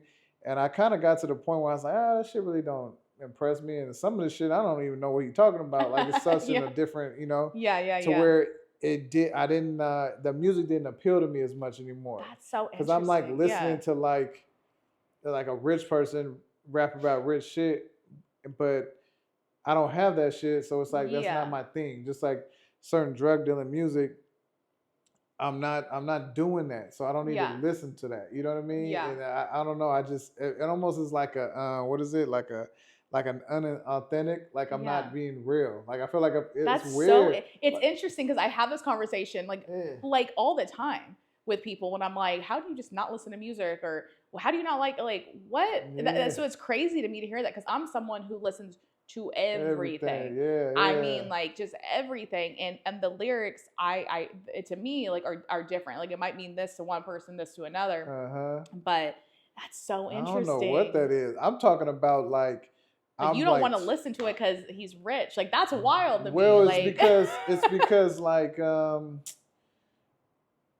think at a certain point I did like it because it was like an ambitious and motivating, like, man, I'm gonna get that shit one day. Okay. But then I reached a point in my life where I'm like, I actually don't want those things. You know what I mean? You like to be connected to the music. Okay, so whatever you're into at that moment maybe is what you're. Yeah. Because I will turn some shit on like that if I'm like, it's weird. Like if I feel like I'm getting too soft, too much like R&B and love shit. Yeah. I'm like, man, I'm over here thinking, just thinking about trying to get a girlfriend and shit too much. Like fuck that. Like I'll turn on some more That's ratchet. so Try to wild. try to bring that masculine or whatever, toxic masculine or whatever back a little bit. I find that so interesting with the music just because I've had these conversations with people and never just, I was just like, what? Like for me to a point, like I'll change my music. Like 1 minute I'll be listening to Adele because I'm like, I need to cry. I fuck with Adele. Yeah, I love Adele. And I'm like, I need to fucking cry. So I'm going to turn on some Adele and I'm just going to drive around. But then there's times where I'm like, no, I want some like fucking East Bay punk rock. I grew up in the East Bay. That's my shit. Yeah. And I throw on some fucking Rancid or East Brothers or Green Day, and I'm just fucking going. My brother saw me one time driving. He was passing me, and he goes, "I don't know what the fuck you were listening to, but you were doing some weird shit." I was like, "Oh, it's the new Blink-182 song." And he goes, "It don't go that hard." Yeah. So my brother listens to like metal and like 80s rock. So he's like, "What the fuck is this?" Yeah. You know. See, even like some of those. Some of the like the head, what is it? I guess it's like heavy metal or like the screamers and stuff like that.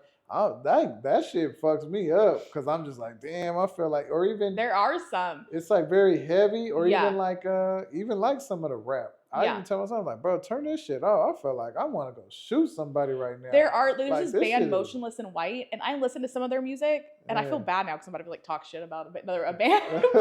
but one of my managers out in the city, she loves them, and I'll play it when we're doing stuff, and I'm like, God, you just want to fucking punch someone in the face to this. Yeah. And I'm a mosh pit girl. Like I still jump into mosh pit till this. At my age, I'm in that mosh pit. Yeah. Like no problem. I'm in a punk mosh pit though.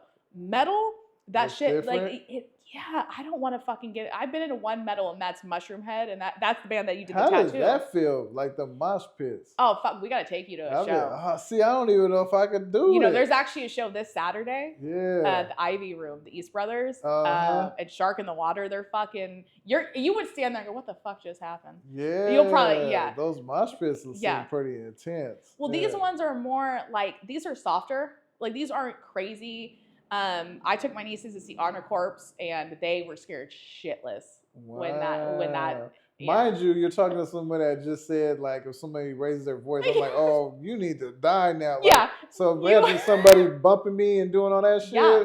Oh, well, that's what my oldest niece said. She stands to the side. She goes, absolutely not. Yeah. And mind you, I threw her and her cousin into a mosh pit at a punk show when they were like, I don't know, maybe like 10 and 12. But it was a pop punk show. Like it was Good Charlotte. So it wasn't like this crazy thing. It was a popular one. So what is the idea behind that? You just like releasing energy or what? You know, yes, you're releasing energy. It's just the way that they dance, I guess you could say. And like for me, it's releasing energy and it's feeling good, and no one judges each other with punk. Yeah. For me, East Bay punk is a huge thing for me. I had my punk jacket on originally, and I was like, I'm not gonna do this podcast in a punk. I'm gonna throw my work shirt back on. But it's like a release. Yeah, I definitely could see that when I was watching some of the videos. Yeah. I was like, that's what's going on. It's everybody getting together like a collective of people. Like shit's fucked up right now. Yeah, my shit's fucked up. Let's just like fucking fuck shit up. Let's have fun and then it's done. You know what I mean? Yeah. It's very like an isolated, just purge. You feel me? And punk is different than metal. Like you get in a metal pit, you would probably I can see that someone touch you, you're gonna be like, what the fuck?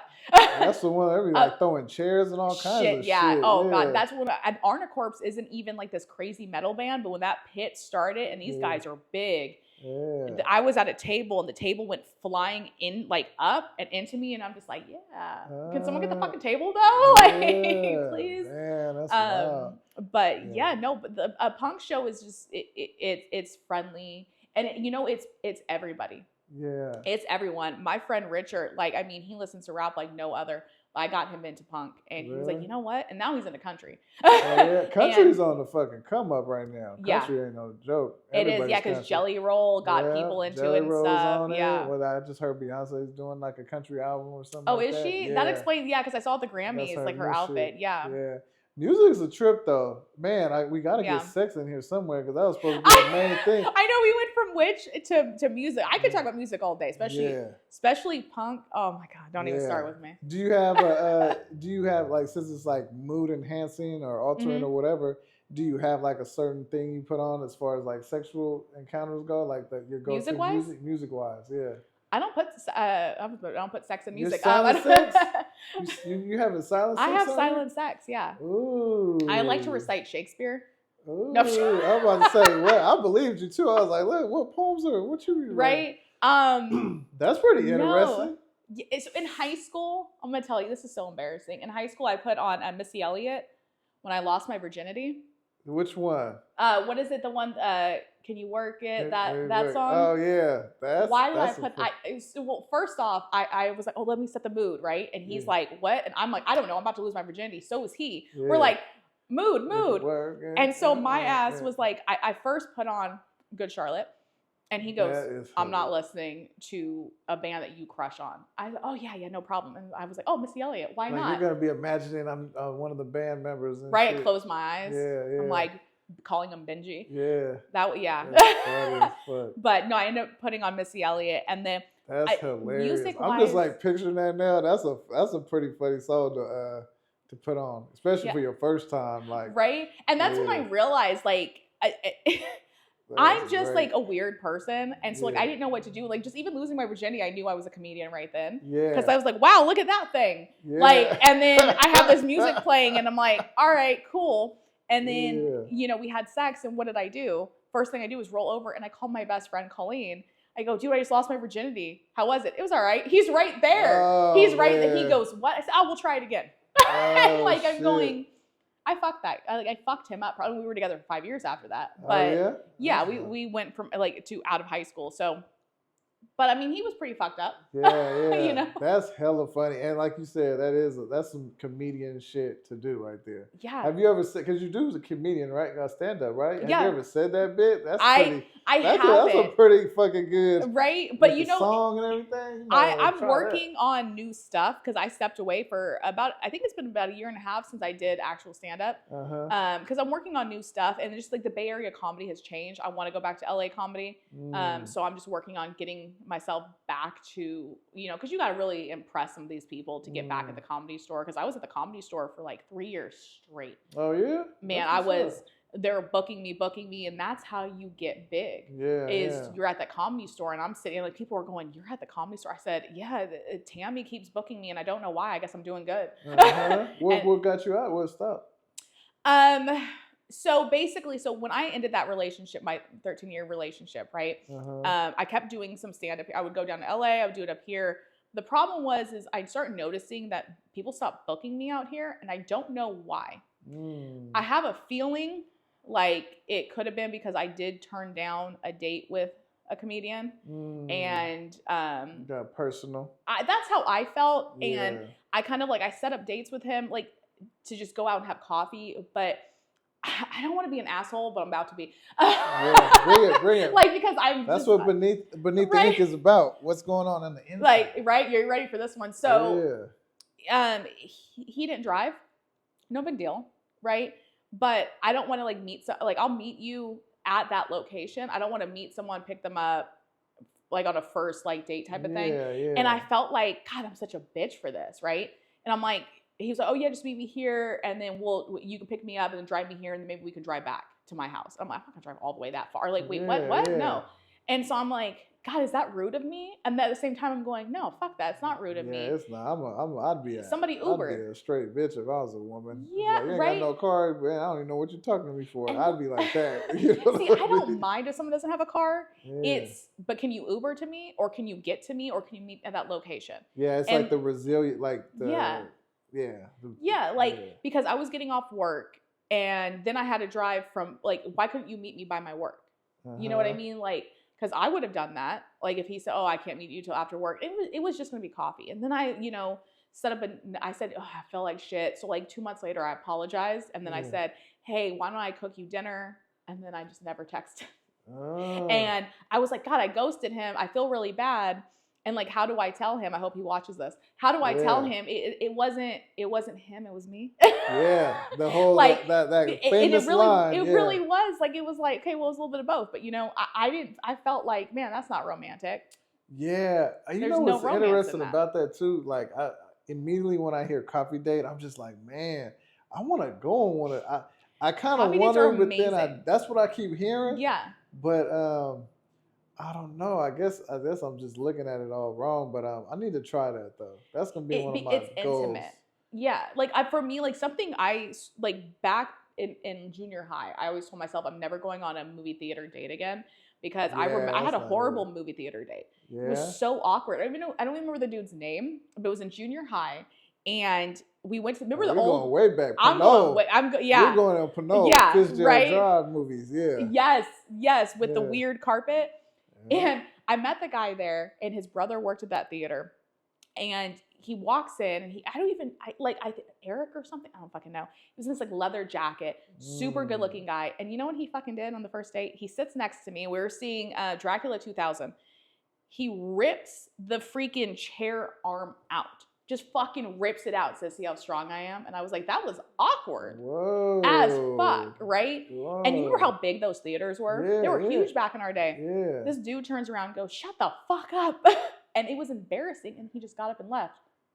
And I'm like, and he left me with the broken. Damn. And I said, I never want to go on a movie theater date again because that was awkward. Yeah. And that's now fucking hell. That's weird, right? Fuck. Yeah. Super weird. And I was just like, I done had some good movie theater dates. Yeah. Boy. I swear, I love movies because movies is my shit. But yeah, I don't think on a first date it's because you're essentially sitting next to them watching something, right? I'd rather go on like a restaurant or something, really get to know chopping them. it up. Because that moment told me you got to know someone really well before you go on these dates. Because what if he's a psycho and rips off the fucking thing? Yeah, and that's what I hear that the coffee dates are about is to like. Yes.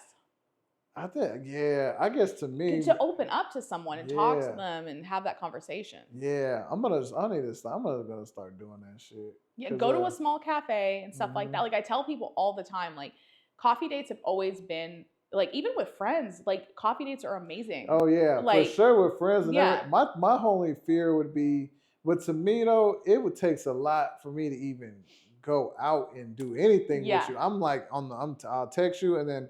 I like to go to the FaceTime pretty quick. You know what I mean? They really get the vibe of them. Yeah. Because I wouldn't be. You're not getting the whole vibe though, because you're not seeing body language. You're seeing from here up probably. Yeah. You're not seeing what makes them vulnerable. That's true too. But they usually shoot themselves in the foot through a FaceTime or like a text, or I'll say something I could just tell by the reaction, or or just something. I just pinpoint something where I'm like, that's probably not gonna work, you know. Like, see, and that like I tell people all the time, like we need more interaction. Like when I go speed dating, speed date. My dad told me I should do that. He's like, you should go fucking speed date just for fun. Yeah. He was like, because how funny would that? He's like, do a different accent. Like he just wants me to go fuck up everybody's life, basically. Yeah, man, I'm down to go to that. Dude, that would be fun. I went with a friend one time. And that shit was crazy. We were supposed to go speed dating. We were literally the same conversation. Yeah. I'm down to do that. We go. The shit was like canceled or whatever. We ended up having drinks and having sex with each other. It was crazy.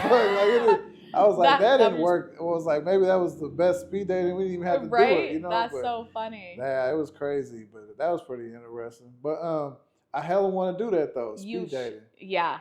The coffee dates. Yeah, coffee dates and speed dating. But speed dating with that's what me and Janae was talking about. Yeah. Speed dating with your love language pinned on you, like according to your love language. Yeah. That would be a good one. We should set that up. That's actually pretty cool. I feel like that's something you almost got to organize ourselves because I ain't heard of it. But that'd be dope. The Bay Area.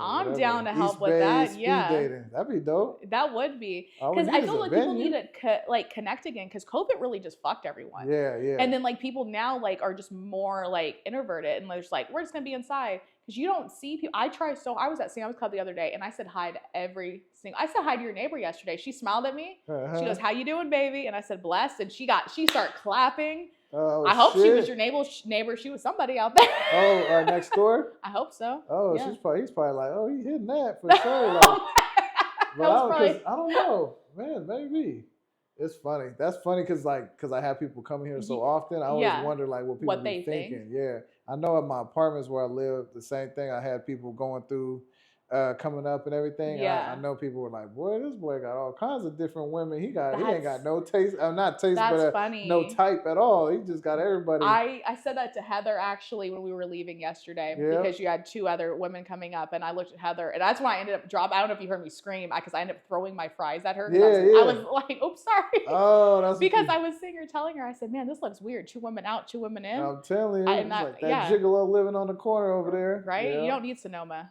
It's right here. Yes, yeah, right. Sonoma done fell over here. Oh. Damn. What else was we talking about? Yes, I felt we was talking about some good ass shit. We were talking about a lot of stuff yesterday. A lot of stuff. We got into feeling uncomfortable if like letting a man do something at night. Remember that conversation? Oh, you want to get into that? Shit, Go ahead and explain your story. So like if you're dating a guy. Am I supposed to look at the camera? I'm looking at you. I'm looking at you. I'm all like, where are we at? Just look at me. The illusion is that like somebody's just spying on our conversation. Yeah, that's right. Yeah. So basically, if you're with a guy, when do you feel comfortable, right? Like letting him, or like for a guy with a woman too, like doing certain things to you. Like what if like they wake you up to have sex with you and stuff like that? And we were having that conversation, and I was like, for me, like. I like being woken up for sex. And I feel like a lot of women actually do. Yeah. And like men do too. Like I've fucking woken up guys with blowjobs in the morning and I'm just like, hi. Yeah. You know what I mean? Like some women are tricky with that though. I've heard some women don't like especially like being all in your face. I guess there's different ways to go about it, you know what I mean? But like them little, like we ain't waking up and making out like fresh out the No, we don't need 2 hot breaths. Like I don't even like sleeping face to face. No, absolutely not. Yeah. So there's again there's rules a fine of engagement line. with the waking up of sex. Yeah, and I made the mistake of telling a guy I was dating, and it didn't last. We only dated I think like 3 months at that point. And I made the mistake of saying like, oh yeah, if you can wake me up for sex, right? And I woke up to him fucking my feet. But he was sleeping. I was sleeping, and he was filming it, right?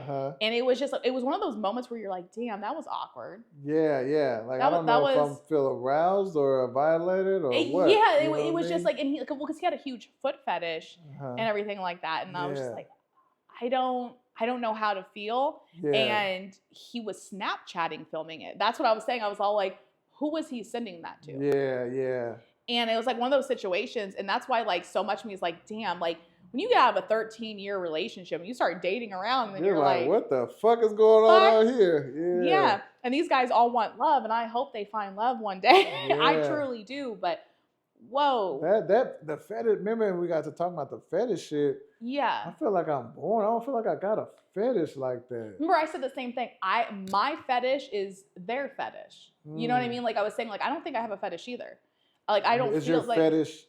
It's what they. Yeah, I was gonna say. Whatever they like. Like there's not probably catering. a fetish name for that. Not catering, but fuck. Pleasing.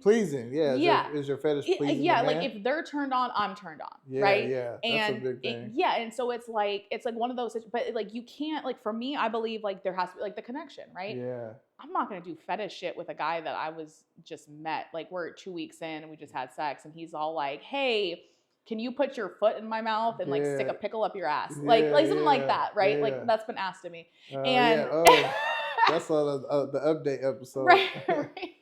And so it's like, wait a minute, like I'm not gonna do that. Like that's awkward. I feel like you have to connect with someone. Actually, fuck that. We're gonna talk about that real quick. It's only got a few minutes. The pickle. What was this? Oh my god! So I can't. That's very common, huh? Was it the pegging shit? It's pegging's a thing. Are liking that. I've been hearing that from a lot of women lately. Yes. That's getting like main. Like I've even heard like a lot. Like even back so many years. Like you couldn't even. A motherfucker couldn't even talk about getting his ass like licked or none of that shit. Now you see that shit taboo. Everywhere now. No, pegging is like a thing. I've never done it. Like I've never pegged a guy. I've never had a guy ask to peg me. I accidentally, and this ended up in my comedy, I accidentally slipped a finger up a guy's ass and then we broke up. Yeah. And let me tell you, I did that stand-up joke and it with my ex Seamus in the like out there. Yeah. And when he found out that's how me and the other dude broke up, he was laughing his ass off. Yeah, that's fucking. He goes after I get off, and that's how his mom found out we were broken up. She goes, "She did what to who?" Because it was another guy. Oh, what? I'm like, what just happened? But damn, I don't even think. That shit's wild. But I would almost make up a reason to like break up other than that. Even if that was the reason, I wouldn't want that to be my story. Like, oh, we broke up. Why y'all break up? Man, she tried to put a finger on my ass. Like, right? I don't even. And that's not exactly how it went. Like, it kind of went like he was cheating with that girl. This is not about Shane. This is about the other guy we won't name. Yeah. But he was cheating with that girl and everything. Yeah. It was 2 days later I found out about the girl. And so I told the story. That's because the finger went up the ass. But it was an accident. Yeah. I didn't know what he was saying to me. Yeah. He was going like this and pointing. I said, what? Boom! Oh, shit. I didn't know what he was trying to tell me. Like, use your fucking words during sex. Yeah. I'm trying. I think I've had a girl not put a finger, but like go down and like looking at me, and I'm like, but don't even fuck. Like I stopped it before it even got there. I've had that happen. Yeah. And I'm just like, and I immediately thought, like, for one, that it's just I don't even desire to even explore that. Like I said, maybe I'm not that exploratory, whatever, right? Sex or whatever. Some people are like that. I was like, one, you've either done that before and got a positive reaction, or two, you're trying to like, let me see what I can do to him and get away with, you know what I mean? That's kind of like the vibe. But I feel like it's like, and that's the thing. Like that's I'm not knocking it. It just ain't for me. But like, you know, it's also like you said, like you're exploring, but you should explore with someone that you're connected to. Yeah. Like say, hey, like I've never licked a guy's ass, and I watched it in porn and it turned me on. Can we try it? That's where a lot of this shit come from, is porn. And the porn industry, and like I'm a big fan of the porn industry. This can go somewhere. I'm not about OnlyFans though. Like people think it's weird. That's why people. I've had this argument. I said, because OnlyFans is different.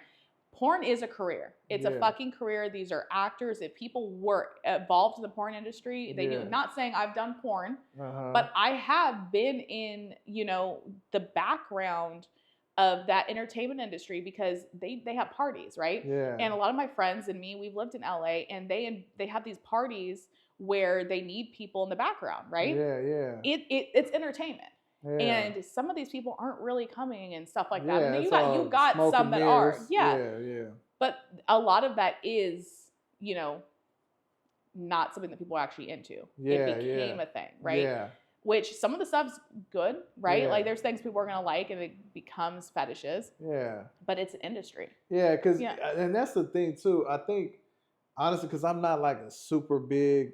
I've never really been super big into porno. You know what I mean? Of course, you watch stuff here and there, but it's like I definitely know I'm not like a lot. Some men, they're like, man, I can't wait to get off work. Well, I gotta go do this. The foot dude. Yeah. Oh my God, it was a problem. I think it really is a problem because there's a problem with anything with too many choices, too many, just too many fucking inputs of information. Now I don't know. I want, okay, let me do this. Yeah. And you start getting like it just keeps getting higher and higher and higher, and I think that's kind of why I don't have like some crazy fetishes, because I haven't had it like inputted in my mind. Like I've seen a bunch of stuff, but like, it's just not that for me. You know what I mean? Some people aren't like into it, and like I don't look at porn and then go, oh, I want to try that. A lot of people do though. That's where they get their ideas and stuff like that. And so it's like, what about the porn watching with someone? That's a fetish. Like people, I enjoy that. I think when, say for instance, like you guys want to do something but you don't, and then you want to get it started. I feel like porn does that. It helps get it started, right? That's what what I've heard, and that's what I would think. I've tried it, and I was just like, again, I'm very. If we doing something, let's do it. You know what I mean? You're a visual that person. Yeah, and like if you want to watch other people have like, let's go have sex with another person. Like, like I'm very like, if we're gonna do it, let's do the real shit. You know what I mean? Just like the music. If we listening to it, and even if it's whatever, this dude's calling this girl a bitch, I'm gonna call the bitch a bitch in person. Like, I just try to take it above and beyond, I guess. Yeah. And I think that's where I get with the porn. There are so many people that it is like that, because like you look at society, and if you look at, if you go to TikTok, the TikTok models, that shit got me at one point where I was like, damn, am I supposed to look like that? I'm like, no, fuck that. I can get any man I want. I love my body. I don't give a fuck what anyone thinks. Yeah. Why did I let that get to me? Yeah. And that's part of it. Like with music getting to you and TikTok and social media and stuff, I think things are a lot different. Like movies have changed too. Yeah, Like if you look at it, movies have changed. TV shows have changed. Everything seems to have like this like political view, or there's just like there's always something. Yeah, and it's like it's sad because I feel like they're attacking this younger generation, and because they're more vulnerable. Yeah, and it makes you wonder like what happened. Like, what are those parents? Who's trying to like dumb us down or like hella corrupt us? Like it's something going on. But I think with the porno shit, I think. I've noticed a rise in that. I've noticed a rise in women being open about watching a lot of porn. Well, it used to be so taboo with women though. Like people were like, well, because women couldn't even talk about masturbation. Like it was like a guy jacks off, but a woman does what? Yeah. Like, and now it's like the opposite, boy. If you ain't got a rose or a rabbit, you ain't living. You know what I'm saying? Like it's like that. Yeah. No, 100%. It is pretty crazy when you think about how like society is just constantly changing. What happened? Yeah. And you know, it's I look at it, I step back and I just look at everything, and it's like, you know, this is a time and place for all of these things. But I think when, like I said, when it's just too much, it's too easily accessible, then it stops even like losing its loses its appeal and stuff. No. I agree, and that's why I think like the OnlyFans thing I think is a little like these are moms, and I get it, they need money. That has the government needs to fix shit with like that type of stuff. But I mean, we've all thought about, do we need OnlyFans? Like, do we need to sell our feet pics? Like, now that I know that guys like my feet, well, fuck, how much money can I make? Like, but I don't. That's not who I am. Like, I want a career. Like, they have to think about what are their kids going to see. In the porn industry, their kids know my mom's an adult entertainer, right? But in that industry, that's not it. They know that their mom is a nurse at a school. And then all of a sudden, you know, so it's different. That's why, like, I argue. Somebody. You know anybody that got an OnlyFans that would be open to talk? I gotta get somebody. God, let me try to find somebody. Yeah, because Heather knows people. Heather says she has a prostitute for you, by the way. To interview. Oh, for sure. She goes, oh, you know what? I'm gonna help Alex with it. I was cracking up. I for sure want to talk about that. Yeah. Because that's a very it's the oldest line of work too. And because if you think back, the Wild Wild West, we're going back. I think to the Wild Wild West shit. We for sure are. Yeah, definitely are in a lot of aspects. Yeah, no, it's wild. So interesting, man. Well, shit, I ain't gonna lie. I forgot I took my son's phone away, so I definitely have to pick him up. He ain't gonna be able to call me, but I want to do this again. Though, yes, we should definitely. For sure. Like I said, I got a lot of points that I still wanted to go over. And We'll get on it though. Yeah, anytime. I don't mind being on here. I know. Definitely get that. I'm gonna hit Heather up, get that prostitute on here. There go. See what's going on beneath her ink for sure. Right? Yeah. But we own it. Thank you, Sarah. Appreciate you. Thank you. See you on the next one. I Talking will. about some more sex and witchcraft. In there.